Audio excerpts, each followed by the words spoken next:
नाशिकमध्ये थरार, इमारतीच्या टेरेसवर आढळला गोणीत बंद मृतदेह, हत्या केल्याचा संशय। नाशिकच्या कामगार नगर परिसरात एका इमारतीच्या टेरेसवर एका तरुणाचा मृतदेह गोणीत बांधलेल्या अवस्थेत आढळून आल्याने संपूर्ण परिसरात प्रचंड खळबळ उडाली आहे।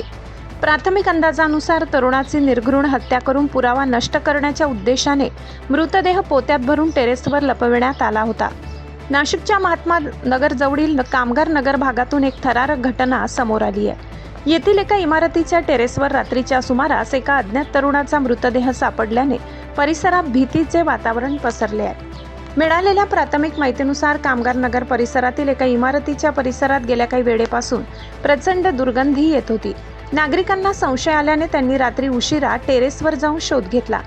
त्यावेळी टेरेसवर एक संशयास्पद पोते आढळून आले। ते पोते उघडले असता त्यात एका तरुणाचा मृतदेह अत्यंत धक्कादायक अवस्थेत आढळून आलाय। हा प्रकार समोर येताच नागरिकांनी तातडीने पोलिसांना पाचारण केले। विशेष म्हणजे याच परिसरातील एक तरुण गेल्या 3 दिवसापासून गूढरित्या बेपत्ता असल्याची माहिती समोर येत आहे।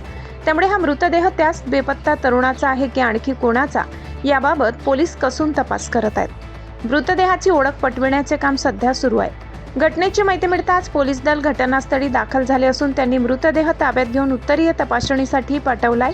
पोलिसांनी या प्रकरणाचा तपास अत्यंत वेगाने सुरू केला असून परिसरातील सीसीटीव्ही फुटेजची तपासणी करण्यात आली आहे। या फुटेजच्या आणि संशयाच्या आधारावर पोलिसांनी आतापर्यंत 3 ते 4 जणांना ताब्यात घेतले असून त्यांची कसून चौकशी सुरू आहे। या हत्येमागील नेमके कारण काय, हत्या कोणी आणि का केली याचा शोध आता नाशिक पोलीस घेत आहेत।